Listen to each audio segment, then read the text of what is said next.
Muchísimas gracias. Entonces, como les decía, la presentación de hoy es sobre la suspensión en el juicio contencioso administrativo federal. Es muy parecida para los que conocen y llevan juicios contenciosos administrativos locales, pues es muy parecido, aunque puede haber alguna que otra diferencia dependiendo del estado en el que ustedes nos estén viendo, ¿no? Bueno, como ya saben, los que han visto algún video de los que yo he impartido o alguna de las sesiones que yo he impartido, siempre me gusta empezar para los que son nuevos oyentes o el nuevo público, que me gusta empezar con la definición del juicio contencioso administrativo federal, ¿no? Con el concepto del juicio contencioso. El juicio contencioso administrativo, a grandes rasgos, pues es este medio de defensa que nosotros como gobernados podemos presentar contra los actos de la Administración Pública Federal. Es el medio jurisdiccional que existe en contra de los actos de la Administración Pública Federal. ¿Qué es jurisdiccional? Pues que es un medio de defensa que se presenta ante un tribunal que va a resolver un juicio. Este tribunal, como ustedes sabrán, los tribunales, los juicios concluyen con un documento que se llama sentencia. Entonces, este tribunal lleva a cabo todo un procedimiento y concluye con una sentencia. Lo que nosotros buscaríamos es que el acto de autoridad que consideramos ilegal, pues en la sentencia el tribunal pueda determinar esa ilegalidad y pues nosotros ganaríamos el juicio y lograríamos que el acto de autoridad se anule. Esto es lo que nosotros buscamos en todos los juicios contenciosos, que el acto se anule. Y puede existir diferentes tipos de acto que nosotros estemos impugnando, como por ejemplo un embargo, como por ejemplo una clausura, como por ejemplo una cancelación de sellos digitales, una resolución emitida en un procedimiento 69B, una multa emitida por alguna autoridad administrativa o fiscal, como podría ser Profeco, como podría ser Conagua, como podría ser el SAT, como podría ser el IMSS, como podría ser el Infonavit. Entonces, dependiendo del tipo de acto que nosotros estemos impugnando, pudiéramos nosotros tener una consecuencia que quisiéramos paralizar o que quisiéramos que se realice, ¿no? Las medidas cautelares, como vimos ya en otra sesión, pueden ser positivas o pueden ser negativas. Nosotros podemos pedirle al tribunal que mientras dure el juicio, ordene el tribunal que la autoridad haga o deje de hacer algo. ¿Para qué? Con la finalidad de que el juicio no quede sin materia. Esto implica que cuando se emita sentencia en el juicio, sirva de algo, ¿no? Por ejemplo, si ustedes, no sé, si fuera el caso que lo que la autoridad les está emitiendo sería, por ejemplo, un embargo de cuentas, lo que ustedes podrían pedir es la suspensión o la medida cautelar para que se levante el embargo de cuentas, demostrando que ya ustedes garantizaron el adeudo, el crédito fiscal, mediante otra forma de garantía, como podría ser un embargo en la vía administrativa o como podría ser una fianza. ¿Por qué? Porque es importante la medida cautelar, porque en este ejemplo del embargo de cuentas bancarias, a lo mejor esas cuentas bancarias tú las usas para recibir pagos o para realizar pagos. Entonces, te urge y necesitas que tus cuentas no estén bloqueadas. ¿Qué pasaría si las cuentas están bloqueadas durante todo el juicio? Pues se te causaría un daño muy fuerte que pues sería difícil reparar al final con la sentencia, ¿no? Entonces, lo que se busca es precisamente que durante el juicio esta medida cautelar va a buscar protegerte para que no se te cause un daño mayor al momento de concluirse el juicio. En términos generales, las medidas cautelares son aquellas medidas, aquellas acciones, aquellas órdenes establecidas por el juez con el objeto de impedir los actos de disposición o de administración que pudieran hacer ilusorio el resultado del juicio, con el objeto de asegurar de antemano la eficacia de la decisión a dictarse. También otro concepto de la medida cautelar es este instrumento procesal, este instrumento del juicio de carácter precautorio, porque solo va a estar viva durante el juicio, que adopta el órgano jurisdiccional, en este caso el Tribunal Federal de Justicia Administrativa, de oficio o a solicitud de partes con el fin de garantizar la efectividad de la decisión judicial mediante la conservación, prevención o aseguramiento de los derechos e intereses que corresponde a dilucidar en el proceso.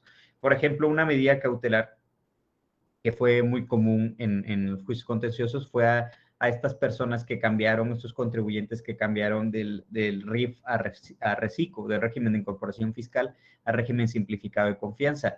El SAT los cambió y ellos, cuando presentaban el juicio, decían, oye, como el SAT me modificó mis obligaciones fiscales de presentación de declaraciones, etcétera, si durante todo el juicio yo sigo en RECICO, voy a pagar más impuestos y mis obligaciones son más que si yo estuviera en RIF, el régimen de incorporación fiscal. Así que te pido, como una medida cautelar, que por favor me dejes en RIF en lo que dure el juicio.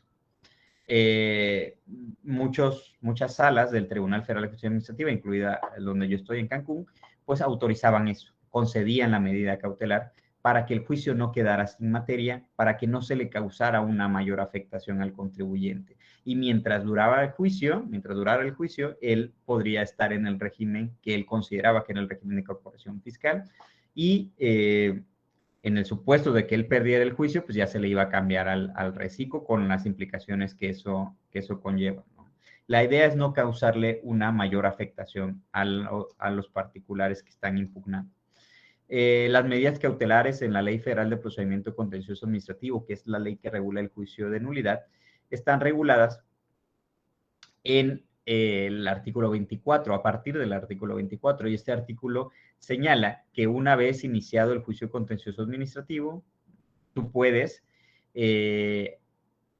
solicitar las medidas cautelares y el magistrado instructor, que es el magistrado que lleva el trámite del juicio, podrá decretar ya sea la suspensión, que es una medida cautelar, una de las medidas cautelares, así como cualquier otra medida cautelar positiva, ¿no? Ordenar que se haga algo, porque la suspensión es ordenar que no se haga algo, ¿no? Es una medida negativa y pueden haber otras positivas, como levantar el embargo de las cuentas. Siempre y cuando, el artículo 24 nos señala, siempre y cuando no se ocasione perjuicio del interés social o se contravengan disposiciones de orden público. Es decir, no se afecte a la colectividad, ¿no? Por ejemplo, si a ti te clausuraran un negocio, pues la idea sería que te levanten el aseguramiento mientras dure el juicio para que no se te genere una afectación. Pero si ese negocio es un negocio en el cual se vende alcohol, por ejemplo, y lo que estuviera en controversia es una licencia de alcohol, pues sí se le causa daño a la colectividad. Un ejemplo ya más cercano a la materia fiscal sería el de cancelación de sellos. La Suprema Corte de Justicia dice que en temas de cancelación de sellos hay criterios de la Corte, no se debe otorgar la medida cautelar para que se levanten los sellos, porque dice es una medida para evitar la defraudación fiscal y todas estas medidas elusivas que tienen los contribuyentes para no pagar impuestos y para defraudar al fisco. Entonces es una medida creada para eso, entonces no se puede conceder porque de concederse se estaría causando un perjuicio al interés social, porque a la sociedad le interesa que la gente pague sus impuestos para que el gobierno tenga dinero, pues, para hacer frente al gasto público. Si alguien tiene alguna duda, pues los que me están viendo en vivo, pues pueden hacerla en el chat, y los que me están viendo con posterioridad en YouTube, pues también las pueden dejar en los comentarios y apenas tenga oportunidad, pues se las contestaré. El artículo 24 sigue diciendo que la suspensión de la ejecución del acto impugnado se va a tramitar y resolver conforme a un artículo independiente, que es el artículo 28. Entonces, las medidas cautelares, la Ley Federal de Procedimiento Contencioso Administrativo la divide básicamente en las positivas y en la suspensión, ¿no? Y la suspensión te la empieza a regular a partir del artículo 28. Ya les comentaba que en una sesión previa hablamos sobre los artículos 24, 24 bis, 25, 26, 27, que hablan de las medidas cautelares en general.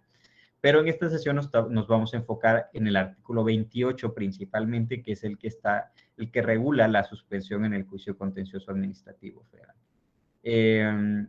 Es importante establecer que durante los periodos vacacionales del tribunal, que básicamente son en julio y en diciembre, el tribunal deja guardias para los asuntos urgentes, ¿no? Para tratar los temas de medidas cautelares o suspensión, porque pues las vacaciones por un tema constitucional son mínimo 10 días hábiles cada 6 meses, y estos 10 días se otorgan en julio y en diciembre.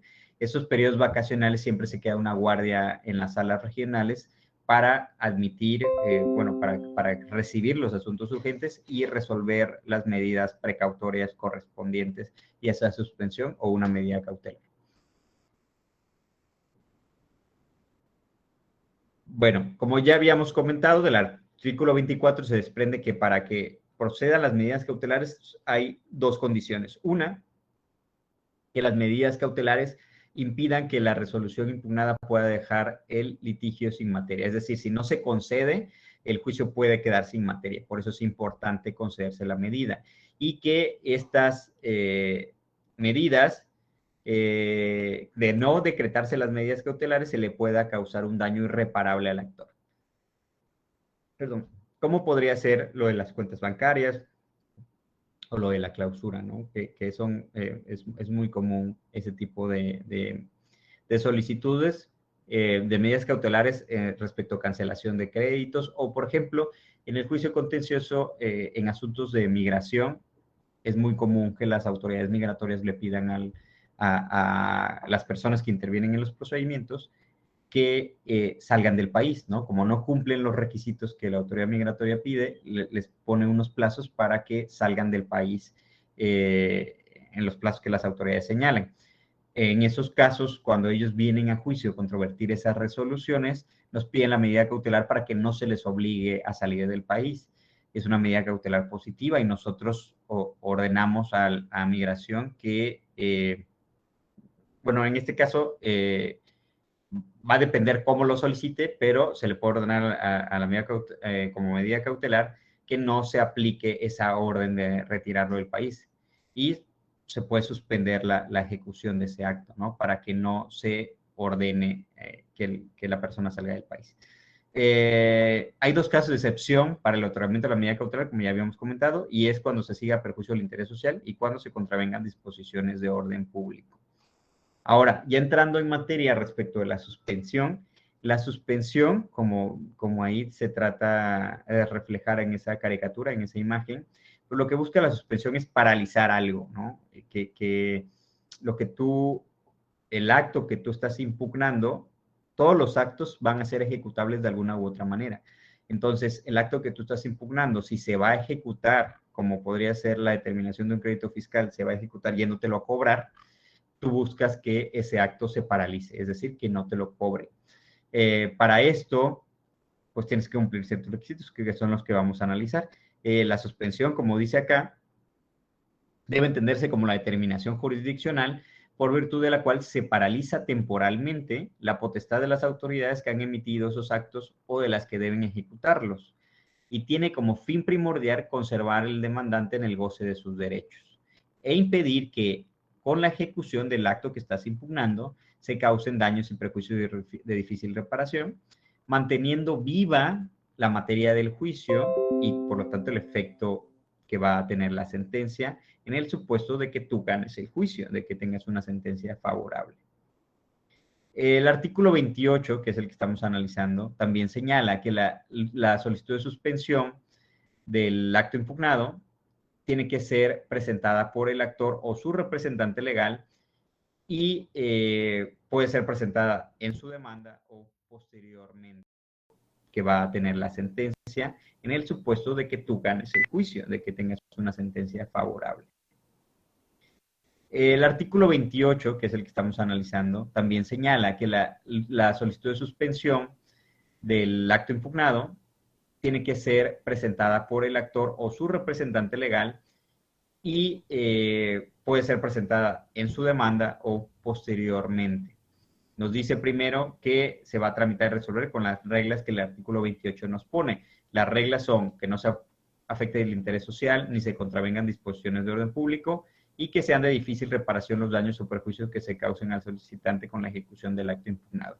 Este requisito del inciso B, que está aquí en morado, les pediría que le presten especial atención para los que son abogados que me estén viendo, escuchando. Sabrán que la ley de amparo establece requisitos también para la suspensión en amparo.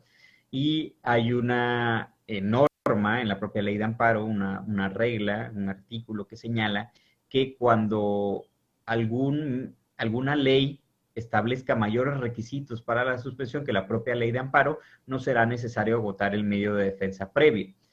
Y aquí lo que habría que analizar en cualquier ley que nosotros tengamos, si es una ley civil, mercantil, laboral o en este caso contencioso administrativa, es si el apartado suspensión de materia contencioso administrativa te pide mayores requisitos que lo que te pide la ley de amparo. Porque si la ley contenciosa te pidiera mayores requisitos, no sería necesario agotar el juicio contencioso antes de irse al amparo.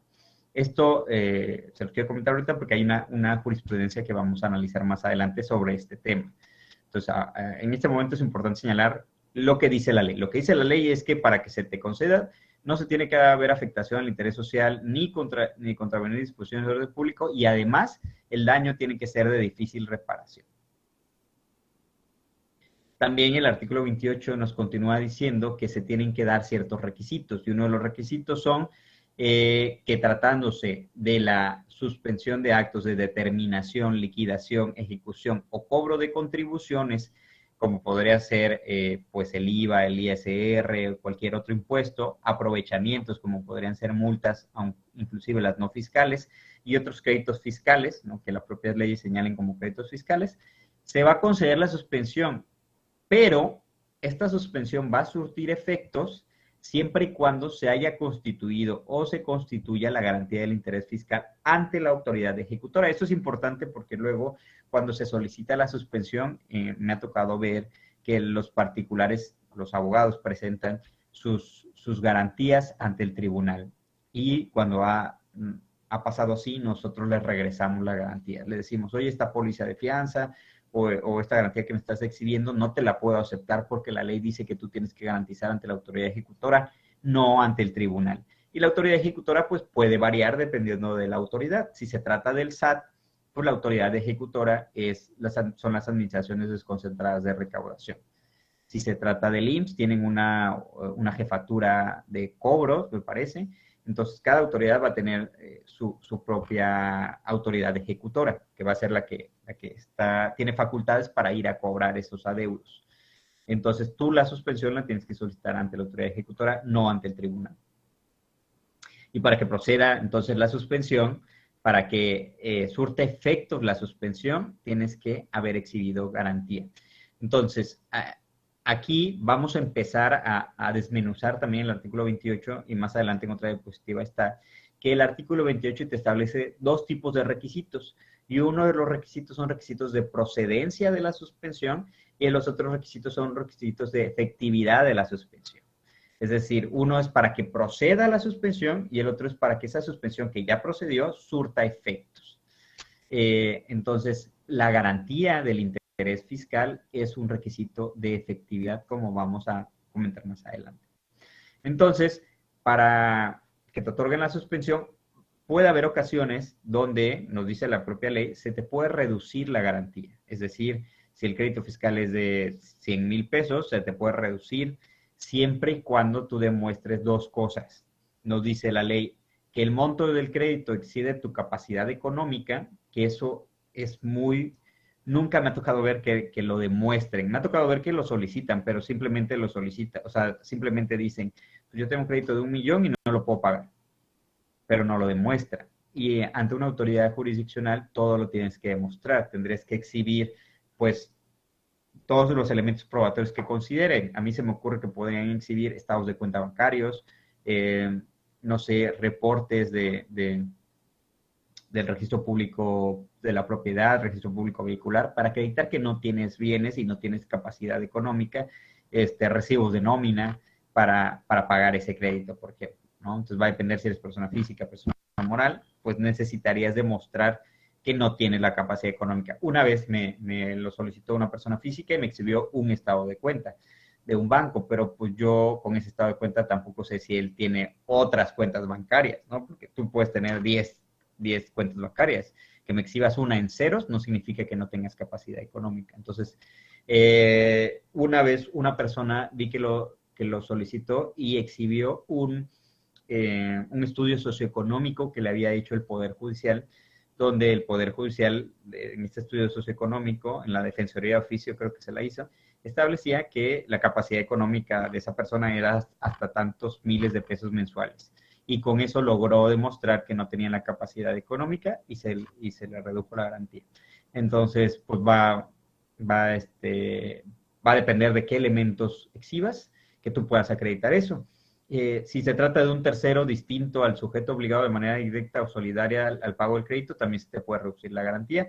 Esto sí nunca he visto que lo hayan demostrado, ¿no? O sea, que tú digas, pues a mí me determinaron el crédito, pero yo no soy el obligado es Juan o María u otra persona. Entonces, eso no lo he visto. Pero si se tratara de ese supuesto, lo puedes alegar y lo tendrás que demostrar. Ahora, en los casos en que la suspensión le pueda causar daños o perjuicios a terceros, se va a conceder si el solicitante otorga la garantía bastante para reparar el daño o indemnizar el perjuicio que se cause al tercero. Entonces, aquí se tendría que analizar si hay un tercero al cual se le va a afectar concediendo esa suspensión, pues tendríamos que pedir garantía para que no se le causen daños y perjuicios al tercero, ¿no? Esto tampoco es tan común porque los actos que impugnan en el juicio contencioso generalmente son actos emitidos por el SAT, por el IMSS, por el Infonavit. La mayoría de nuestros asuntos son de esas autoridades o de Profeco y generalmente no se le genera una afectación a un tercero. En los demás casos se va a conceder, determinado la situación en que habrán de quedar las cosas, así como las medidas pertinentes para preservar la materia del juicio hasta que se pronuncie la sentencia firme. El monto de la garantía y de la contragarantía será fijado por el magistrado instructor o por quien lo supla. Entonces, pues entra mucha la discrecionalidad, dependiendo, obviamente esto va a ser casuístico, va a depender de cada caso en concreto, va a depender de cada caso, los elementos probatorios que tú exhibas para demostrar si quieres, si se va a reducir la garantía o cuál va a ser tu capacidad para el pago, ¿no? El procedimiento para solicitar la suspensión es, el mismo 28 lo señala y dice que tú la puedes solicitar en la demanda o la puedes solicitar en un escrito aparte, siempre que no se haya dictado sentencia definitiva. No sé si en cualquier momento, siempre que no se haya dictado sentencia definitiva, porque una vez que se dictó sentencia definitiva, lo que procede para ti sería el amparo directo, y en el amparo directo, la ley de amparo establece reglas especiales para la suspensión, entonces ya se deja de usar la Ley Federal de Procedimiento Contencioso y aplica ahora la ley de amparo. El inciso B nos dice se tramitará por cuerda separada, es decir, nosotros creamos un expediente aparte para la suspensión, ¿no? Se va tramitando, va corriendo paralelo al juicio principal, pero se tramita de manera independiente. El magistrado instructor debe proveer sobre la suspensión provisional dentro de las 24 horas siguientes a la presentación. Para nosotros, las solicitudes de suspensión son actos urgentes. Entonces, una vez que tú la presentas, nosotros tratamos de acordar la suspensión provisional lo más rápido posible. En ocasiones es complejo porque pues nuestro horario de labores es hasta las 4 de la tarde y si por ejemplo tú presentas tu suspensión a las 7 de la noche, pues ese documento lo ven al día siguiente el archivista a las 9 de la mañana que llega, en lo que trabaja la carpeta y todo, y lo sube a mesa, se trabaja en ese mismo día, pero pues ya se perdió, digamos, ya se perdieron varias horas valiosas y lo más probable es que no se te notifique ese mismo día, sino hasta el día siguiente. Entonces, en muchas ocasiones no se cumple lo de las 24 horas porque es muy complejo porque nosotros no trabajamos 24 horas, ¿no? Lo recomendable aquí sería presentar tu solicitud de suspensión pues lo antes posible. Si lo puedes presentar mientras más temprano lo presentes, más tiempo darás para que se trabaje sobre esa suspensión. Si, por ejemplo, se presentara hoy una solicitud de suspensión a las 9 de la mañana, pues probablemente ese mismo día quede el acuerdo y al día siguiente notificando y si se cumplirían las 24 horas que señala la ley. Entonces va a depender mucho de esa cuestión. Una vez que la presentaste, la solicitud de suspensión, el magistrado instructor va a requerir a la autoridad demandada para que rinda un informe relacionado con la suspensión, para que pueda emitir la suspensión definitiva. Va a haber dos suspensiones, la suspensión provisional, que es la que se te va a acordar dentro de las 24 horas, que se te va a decir con los elementos que tenemos en ese momento si se te concede o no se te concede, y luego se le va a dar un plazo a la autoridad de 48 horas para que rinda un informe, y con base en ese informe y con base en los elementos que hay en el expediente, se va a decidir ahora en definitiva si se te continúa con la suspensión o se te quita. O si se te había negado, pues si se te concede. Es muy común que varíe la suspensión provisional a la suspensión definitiva porque al rendir el informe la autoridad da nuevos elementos que no se tenían al inicio. Entonces puede darse el caso que varíe. Puede darse el caso también que en ese inter la propia persona presente documentación adicional o superveniente que complemente los elementos que hay en el juicio y se tome una decisión distinta. Una vez de que se rindió el informe, en teoría, lo que señala la ley es que el magistrado instructor tiene 5 días siguientes para emitir la suspensión. Aquí, pues, obviamente va a variar de cada sala regional del tribunal, de cada ponencia, de cada secretario de acuerdos, pero en lo personal, en la ponencia donde yo estoy, pues tratamos de resolver la solicitud de suspensión lo más rápido posible.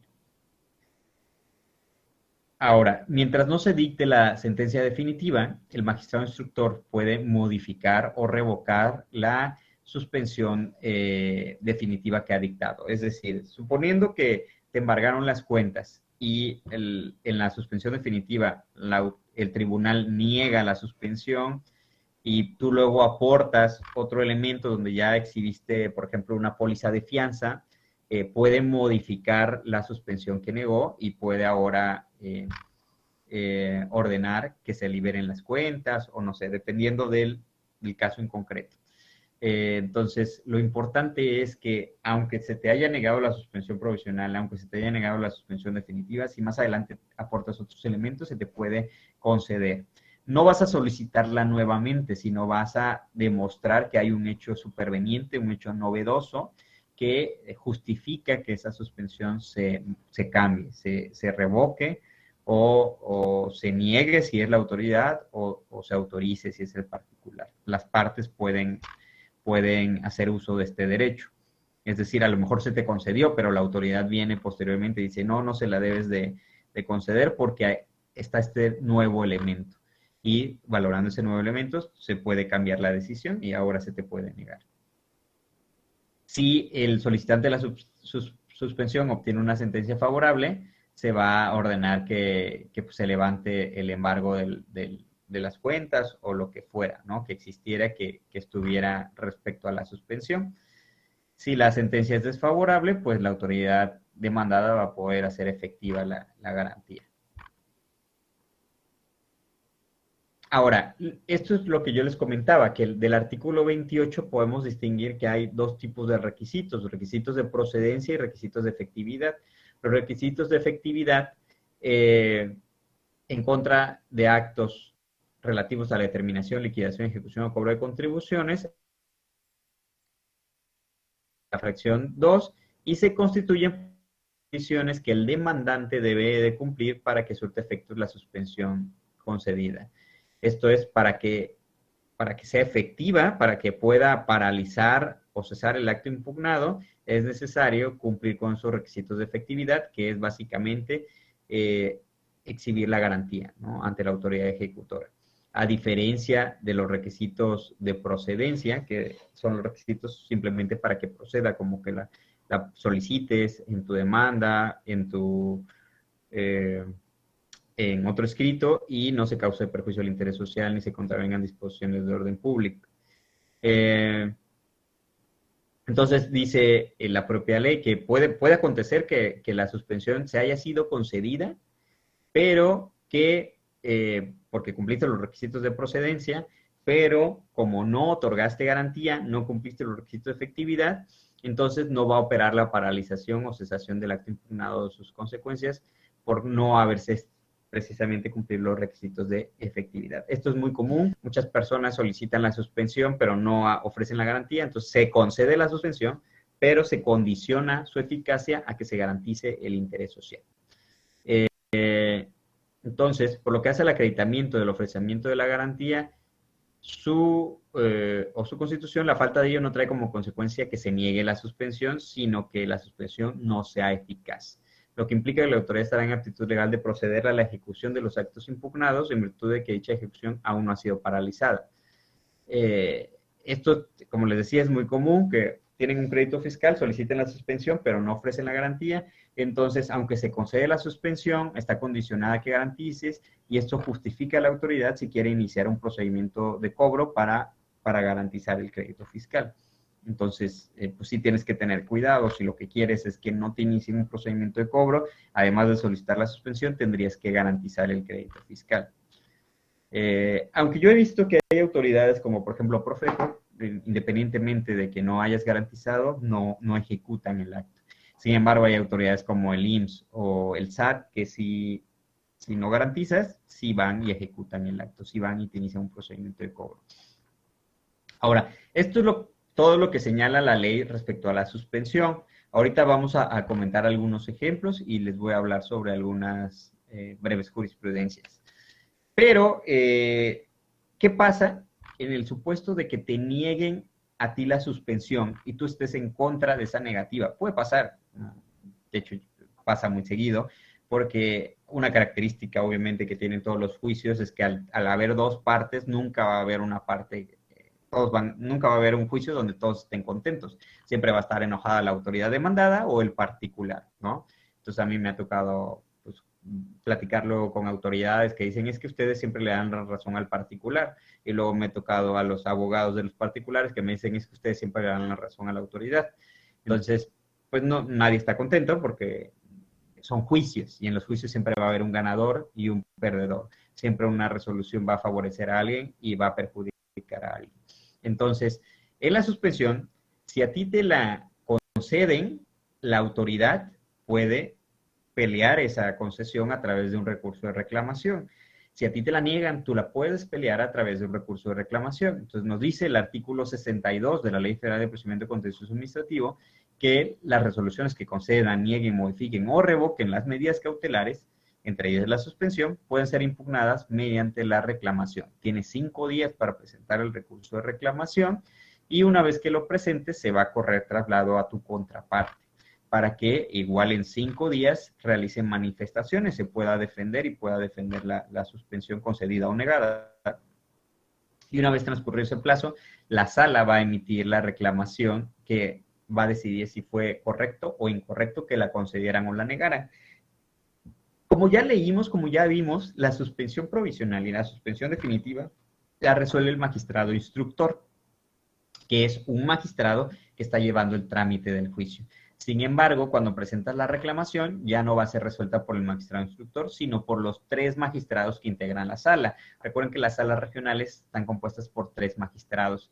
Entonces, aquí ya va a haber un criterio de 3 personas de manera colegiada que van a decidir si estuvo bien o estuvo mal la decisión de uno de ellos 3, ¿no? Alguno de ellos emitió una decisión donde concedió la suspensión o negó la suspensión y esa resolución se pone en duda o se pone en controversia a través de la reclamación y es ahí cuando la sala, por los 3 magistrados, va a decidir si estuvo bien o estuvo mal esa decisión. Algo que es muy interesante es que la sola interposición de la reclamación suspende la ejecución del acto impugnado hasta que se resuelva la reclamación. Esto puede servir como una trampa para el particular, porque, dice Miguel, ¿se fue el internet en la oficina central? Ok, pero espero que la sesión siga bien, porque si no, pues ya estuve hablando como loquito, como normalmente hablo, ¿no? Bueno, entonces les estaba comentando que puede suceder, ¿no? Que a ustedes les llegue un cliente y les diga, ¿saben qué? Yo no quiero que me inicien un PAE, debe, no sé, 1,000,000 de pesos. Y tú le dices, pues, ok, tenemos que garantizar para que suspendan el procedimiento de cobro en el juicio. Tenemos que exhibir una póliza de fianza o pagar el crédito o un tercero o un embargo en la vía administrativa, es decir, dar un bien que tú señales como que te vayan a embargar, como pudiera ser un terreno o algún otro bien. y te dice el contribuyente, no, pues yo no voy a garantizar, ¿no? Entonces, ¿cuál sería la estrategia que muchos usan? Es, ok, solicitamos la suspensión sin garantizar. ¿Qué va a pasar? Que el tribunal te va a decir, se concede, pero está condicionada a que garantices. No tiene efectividad, como ya vimos, no has garantizado. ¿Qué puedes hacer? Presentar una reclamación. Cuando presentes la reclamación, la simple presentación de la reclamación va a suspender la ejecución. Entonces, aunque tú no hayas garantizado, el SAT, el IMSS o el Infonavit ya no puede ejecutar mientras se resuelve la reclamación. Y en teoría la reclamación se va a resolver rápido, porque como vieron, tú tienes 5 días para presentarla, luego 5 días para el informe y la autoridad tiene 5 días para resolver. O sea, 15 días hábiles más los días de las notificaciones, eso va a ser más o menos como 21 días hábiles, que en términos de días reales, pues va a ser como un mes y medio en plazos legales. En términos reales, hay salas que van a tardar 2 o 3 meses en resolver la reclamación, o puede haber salas que tarden hasta más. Entonces, te puede servir, algunos litigantes lo usan como estrategia para tener suspendido el juicio, aunque no hayan garantizado. ¿Por qué? Porque la sola interposición de la reclamación suspende, ¿no? Me ha tocado verlo en muchas ocasiones porque así está previsto en la ley, ¿no? Entonces, puede servir como estrategia para que, aunque no garantices, pues suspenda el procedimiento de cobro. Simplemente, o lo importante es que lo tienes que solicitar en la reclamación. Si solo presentas la reclamación, en el acuerdo no se señala. O por lo menos aquí en la ponencia no lo hacemos así. Si tú lo solicitas, se señala que sí, que se tiene por suspendido porque la presentación de la reclamación interrumpe, suspende la ejecución del acto. Luego, una vez de que la suspensión se concedió, la autoridad tiene que cumplir, ¿no? ¿Qué pasa si se concede la suspensión para que se levanten el embargo de las cuentas bancarias? O se concede la suspensión para que no vayan a iniciarte un procedimiento de cobro, pero a pesar de eso no levantan el embargo de cuentas bancarias, o a pesar de eso van y te cobran.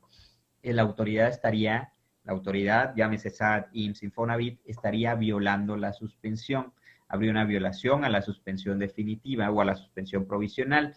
¿Y qué puedes hacer tú en contra de este acto irregular de la autoridad que te está afectando, ¿no? Está actuando de manera agresiva en contra de una sentencia o de una resolución emitida por el Tribunal Federal de Justicia Administrativa. Lo que tendrías que hacer sería presentar una queja. La queja se puede presentar cuando la autoridad, nos dice el artículo 58 en las fracciones 2, numeral 4 y la fracción 3, que el afectado puede presentar ante la sala regional, la sección o el pleno que dictó la suspensión, una queja cuando la autoridad no haya cumplido con la suspensión, y una vez que haya presentado la queja, se va a presentar mediante escrito dirigido al magistrado instructor, se van a expresar los hechos que se consideran por los cuales se incumplió la sentencia de suspensión definitiva, y se van a acompañar los documentos que consideres, ¿no? Por ejemplo, si te iniciaron un nuevo PAE y ya se había suspendido, pues los actos de PAE. Si no se ha levantado el embargo de cuentas bancarias, pues tu estado de cuenta bancario donde dice que sigue embargado, por ejemplo. Entonces, a partir de esa presentación de la queja, el magistrado instructor va a pedir un informe a la autoridad a la que se le impute el incumplimiento para que dentro de 5 días lo haga, y una vez de que se recibe el informe, va a emitir la resolución de la queja. Igual en un plazo de 5 días. La otra vez me tocó un asunto similar donde nosotros ordenamos que se levantaran el embargo de las cuentas bancarias. El SAT no lo hizo. Y viene el particular en queja y dice, oye, no han levantado el embargo de cuentas bancarias y yo ya garanticé mediante una póliza de fianza. Y nosotros le habíamos ordenado al SAT que levantara el embargo de cuentas bancarias. La autoridad rinde el informe, el SAT en esos 5 días dice, no lo he levantado porque todavía no he calificado la póliza de fianza, la estoy calificando. Y nosotros en la queja le dijimos, ok, pero el tiempo que tú te tardes en calificar la póliza de fianza no debe afectar al contribuyente, porque para calificarla te puedes tardar 5 años. Nosotros te ordenamos que levantaras el embargo de cuentas bancarias, y esa orden es una orden de un tribunal que tienes que cumplir porque la resolución está firme. No puedes tú, como autoridad, o sea, SAT, IMSS, Infonavit, decir, ah, si quiero la cumplo o si quiero no la cumplo. No, por algo, pues lo dice la ley, ¿no? Entonces tenías que cumplir la orden del tribunal. Y el propio 58 señala que si la sala resuelve que hubo incumplimiento, va a declarar la nulidad de las actuaciones de la autoridad y va a notificarle al superior jerárquico, que fue lo que nosotros hicimos en el SAT. Le dijimos al superior jerárquico, oye, tu inferior no cumplió con una suspensión definitiva, yo le dije que hiciera esto y no lo hizo. Y luego dice también el artículo, la sala va a imponer al responsable una multa equivalente a un mínimo de 30 días de su salario. Nosotros buscamos en las páginas de internet de transparencia donde se advertía el salario del servidor público, que eran como 79,000 pesos, y le impusimos 79,000 pesos de multa, que eran correspondientes a los 30 días que señala ahí, por no cumplir una suspensión. Porque la suspensión, como les decía, lo que busca es que no se le cause un daño irreparable al actor, en este caso un contribuyente, y las autoridades lo tienen que cumplir sí o sí, y si no cumplen, pues se pueden enfrentar a una multa, como fue el caso. Y si se te hubiese causado un daño o un perjuicio por ese incumplimiento de la autoridad, tendrías que demostrarlo y solicitarlo y se te pagaría una indemnización por daños y perjuicios. Eso es más complejo porque pues tienes que demostrar pues cuál fue el daño y perjuicio y cuantificarlo, ¿no? Quizá necesitarías una pericial financiera, contable, no sé, dependería del daño y perjuicio que se te causó, tendrías que demostrarlo y eso sería más complejo. Eso no lo he visto, en el caso que tuve no lo he mostrado. Entonces ya tenemos que si te niegan la suspensión, te puedes ir a reclamación y si la suspensión no se cumple, te puedes ir a queja.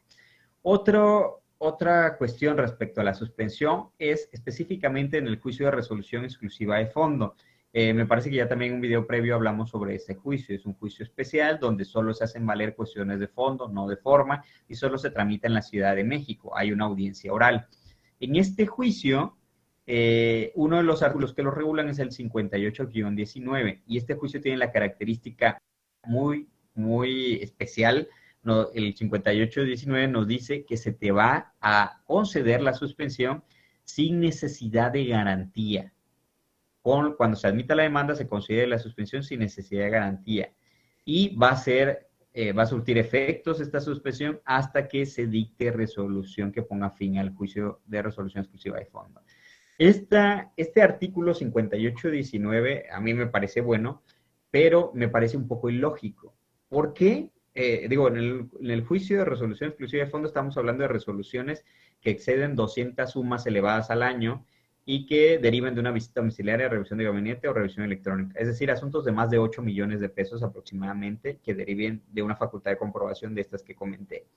¿Por qué en esos asuntos, si te vas a un juicio de resolución exclusiva de fondo, no tienes que garantizar?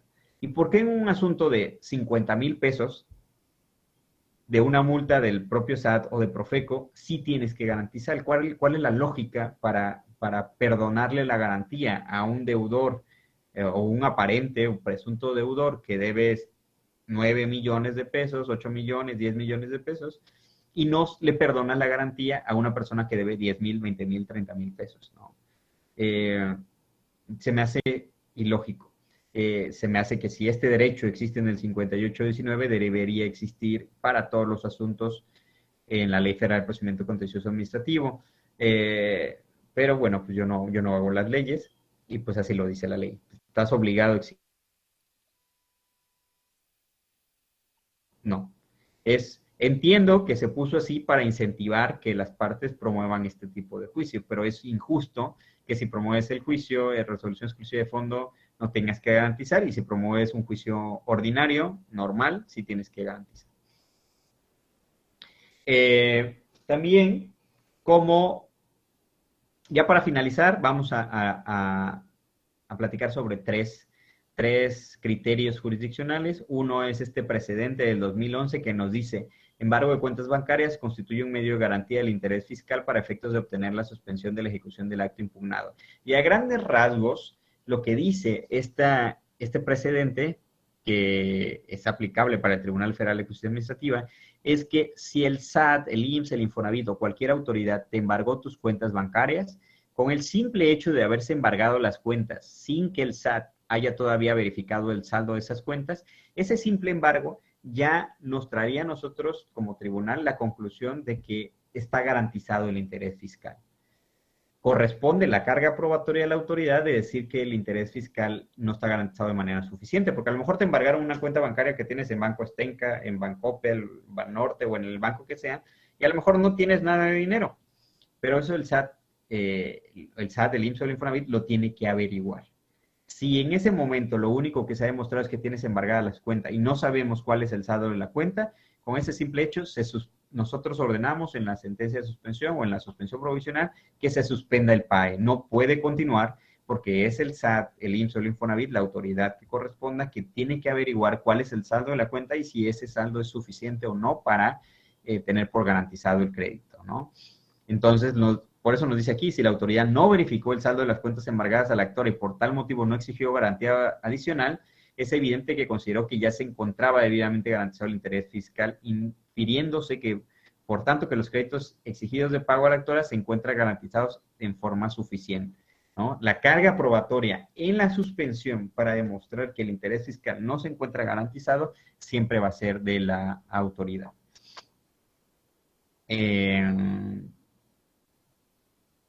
Cuando existe algún embargo, ¿no? Esta jurisprudencia es de un tribunal colegiado de marzo de 2023 y así como esta hay varias tesis aisladas y otras jurisprudencias similares que algunas están en contra, ¿no? Entonces, no es un criterio definido por la Suprema Corte, ¿no? Esto solo es un criterio de un colegiado del 9º circuito y hay un criterio similar en el del 27º circuito aquí en Quintana Roo. Entonces, este criterio nos dice, excepción al principio de definitividad. El principio de definitividad es este principio que nos dice que antes de irte al amparo tienes que agotar los medios de defensa previos, como el juicio contencioso. Entonces, nos dice este criterio, hay una excepción a ese principio cuando tienes interés jurídico y presentas un juicio o procede un juicio contencioso porque el artículo 28, fracción primera, inciso B de la Ley Federal de Procedimiento Contencioso tiene mayores requisitos que la Ley de Amparo para el otorgamiento de la suspensión. Recordarán que hace unos momentos yo les decía que este inciso B de la fracción primera, artículo 28, establecía el requisito de que se tiene que comprobar que de no concederse la suspensión se causarían daños y perjuicios de manera irreparable al actor. Ese requisito ya no lo trae la Ley de Amparo. Como la Ley de Amparo no lo establece, esta jurisprudencia lo que nos dice es que la Ley Federal de Procedimiento Contencioso Administrativo te exige mayores requisitos que la Ley de Amparo para efectos de la suspensión. Si esta jurisprudencia fuera de la Suprema Corte y fuera obligatoria para todos los circuitos, estaríamos hablando que actualmente el juicio contencioso administrativo se volvería optativo, porque tú podías o elegir irte al juicio contencioso administrativo o elegir irte al amparo indirecto. ¿Por qué? Porque la Ley de Amparo establece menos requisitos que la Ley Federal de Procedimiento Contencioso para efectos de la suspensión, entonces es una excepción al principio de definitividad. Aquí en Quintana Roo me parece que este criterio sí sería aplicable, pero no en todos los estados, porque he visto tesis contrarias a este criterio. Entonces, solo es interesante comentarlo para, pues en alguno, tendría que ustedes analizar el estado en el que se encuentren y ver si este criterio sería aplicable, porque a lo mejor pueden ustedes preferir irse a un amparo indirecto antes de irse al juicio contencioso. Yo preferiría irme al juicio contencioso porque si sé que si llegara a perderlo, puedo de todas maneras acudir a un tribunal colegiado en un amparo directo. Pero bueno, de eso serviría, ¿no? A muchos prefieren el amparo indirecto porque a lo mejor es más rápido o porque son más efectivos en la suspensión o son más efectivos al momento de cumplir sus sentencias, porque el Poder Judicial sí puede, además de multar, tiene más herramientas para la ejecución. Y finalmente, ya hasta la última diapositiva, esta nos dice, suspensión definitiva en el procedimiento administrativo de ejecución es procedente y surte efectos cuando se ha solicitado a la autoridad el embargo en la vía administrativa, caso en el que la autoridad no emite su resolución expresa. Esta jurisprudencia, aunque habla solo el embargo en la vía administrativa, yo la he usado para todos los casos en los cuales tú ofreces una garantía del interés fiscal ante la autoridad ejecutora y la autoridad ejecutora no te ha resuelto. En todos esos casos yo considero que el interés fiscal está garantizado hasta en tanto la autoridad resuelva, porque no puede quedarse en ti la carga de esperar a que la autoridad, pues en su voluntad, desee resolverte, y para esto puedan pasar un mes, 2 meses, 3 meses, 4 meses, 5 meses, 1 año, 2 años, 3 años. No. Sabemos que las autoridades tienen muchas cargas de trabajo y en ocasiones también son maliciosas. Entonces, ¿por qué esperar a que la autoridad me resuelva? Si yo ya le solicité, es la autoridad la que se tiene que apurar en resolver y decir, no, no, no te la concedo, no, no es suficiente la garantía porque te hace falta esto y esto. Y la autoridad tiene que resolverlo rápido. Entonces, básicamente lo que nos dice esta jurisprudencia es eso. Nos dice, ante la inactividad de la autoridad para resolver lo solicitado, procede y es eficaz la suspensión de la ejecución por la intención de las normas en comentos impedir que se lleven a cabo diversos actos de ejecución cuando está pendiente de resolver un ofrecimiento de garantía. Pretender lo contrario implicaría que se negara la posibilidad al solicitante de la medida cautelar que ésta surta sus efectos, atendiéndose a causas que no le son imputables y sobre las cuales no tienen control alguno, como en el caso concreto resulta ser la falta de respuesta por parte de las autoridades ejecutoras. Es muy común y yo lo he visto en muchos casos, donde los particulares solicitan la suspensión ante la autoridad ejecutora, les ofrecen la garantía y la autoridad ejecutora no la ha calificado, una póliza de fianza, un embargo en la vía administrativa, y la autoridad no la califica, tarda en calificarlo, concedemos la suspensión y luego viene la autoridad y nos dice, oye, no se la debiste haber concedido porque estoy en proceso de calificación. Para ese momento que la autoridad dice estoy en proceso de calificación, ya pasaron 15 días. Ajá, ¿cuánto tiempo necesitas para calificarla? Mientras le estás afectando al contribuyente. No podemos esperar hasta que tú, pues, desees o se te ocurra, pues, resolverla, ¿no? Mientras tardes en resolverte, pues, se va a conceder la suspensión hasta que lo resuelvas. Ya nos darías elementos para, en su caso, revocar la suspensión, porque como comentamos hace rato, la suspensión se puede revocar o modificar en cualquier momento. Entonces la autoridad tendría que apurarse en resolver y en ese momento hacerlo del conocimiento del tribunal para que la suspensión se modifique. Mientras tanto no pase eso, la suspensión debería ser fundada y surtir sus plenos efectos con la sola petición ante la autoridad ejecutora.